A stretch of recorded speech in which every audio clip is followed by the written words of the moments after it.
From the beginnings of her career as a thinker, writer, and ethicist, Karen Armstrong has exhibited the primary quality of a first-rate mind, and as the Buddhists would say, a great soul.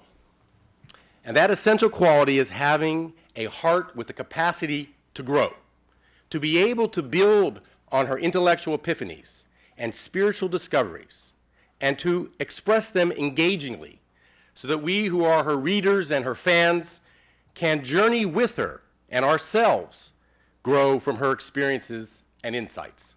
The centrality of compassion is embedded in all the world's major religions. Yet for the followers of all the world's major religions, it remains an ideal that is sometimes very difficult to realize. It is then really quite a good thing that Karen Armstrong not only brought us to this realization that the heart of religion is compassion, but that she is working here tonight and around the world through the Charter for Compassion to help bring about the necessary condition for compassion to thrive. And that is the creation of community and the establishment of a foundation for companionability among the people of different faiths.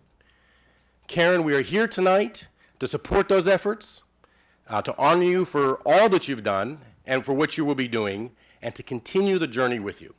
It is my great honor and distinct pleasure to introduce Karen Armstrong. Everyone, Karen Armstrong.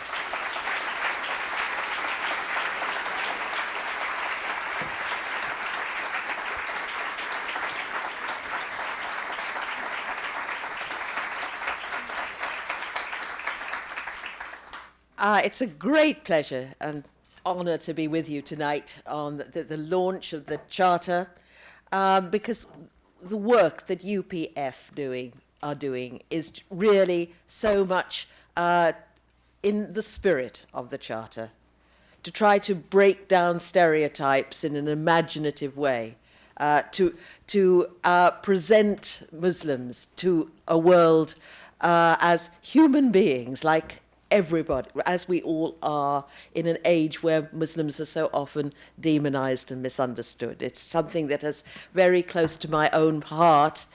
All my studies of the major faiths has pushed me constantly towards compassion. It lies at the heart of all the faiths. It's not only the test in all faiths of true spirituality, but it's also the way in which we come into communion with what we call God, or Brahman, Tao, Nirvana, with the ultimate.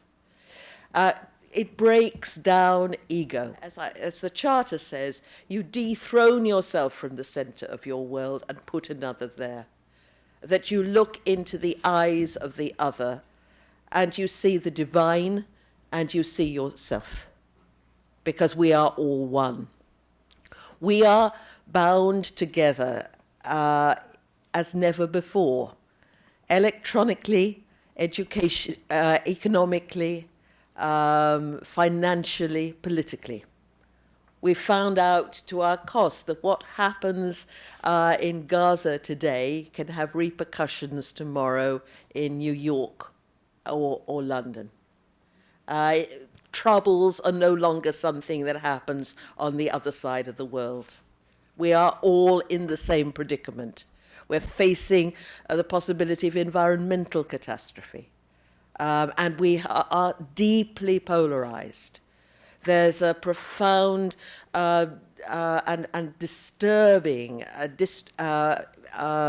unevenness in the distribution of wealth within our own societies and globally. Too much power is concentrated with too few people, and others feel alienated and pushed out. And this is endangering us. Not only is it endangering us physically and militarily, but it's endangering our very souls. These are religious issues. And it seemed to me for a long time that unless we learn to apply what's called the golden rule globally, treating all peoples, whoever they are, as we would wish to be treated ourselves, we're not going to have a viable world to hand on to the next generation. And it was a source of frustration to me that religion, which should be making such a powerful contribution to this task of our generation, which is to build a global society where people of all persuasions can live together in harmony. Religion, which should be making such a contribution, is often seen as part of the problem. And yet, wherever I go in the world, east or west, I find a hunger for a more compassionate religion. So the Charter, I wanted it to empower people. It's been created by hundreds of thousands of people who contributed online on a multilingual website, contributed their ideas.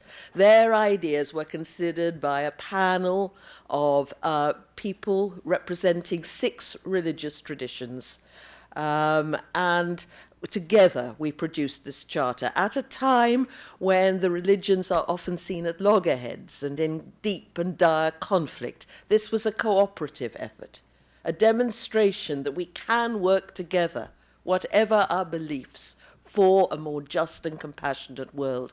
It's a call to action, the Charter. It's not just a question of us falling into each other's arms, and it requires effort.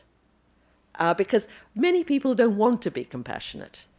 They'd rather be right. And it goes against so many of our instincts. And our societies are not particularly compassionate. We like to say how compassionate we are, but we know how often illiberal we are, how quickly we judge, how aggressive we are. Our modernity has been spectacularly violent.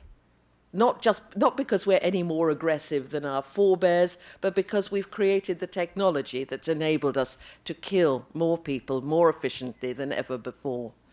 This is time if we are we are holding our future in the palms of our hands. And it's time now to pull together. We need to get the Charter into educational establishments so that young people are schooled from the very beginning to treat each other and treat other people with absolute respect, so to learn to respect and even appreciate difference.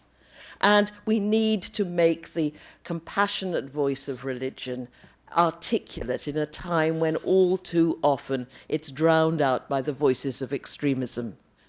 We need a compassionate media, and we need also an intellectual jihad, if I may say so, an intellectual struggle. In order to, if we are to treat other people as we wish to be treated ourselves, we must know other people. And in countering the stereotypes, you are helping us to build a more compassionate world. Thank you for all you're doing. Thank you for partnering us. Thank you for inviting me here tonight at the end of a long day. It's been wonderful to end this day with you. And God bless you all. We're going to work together for a more compassionate world, and we can do it, inshallah. Thank you very much.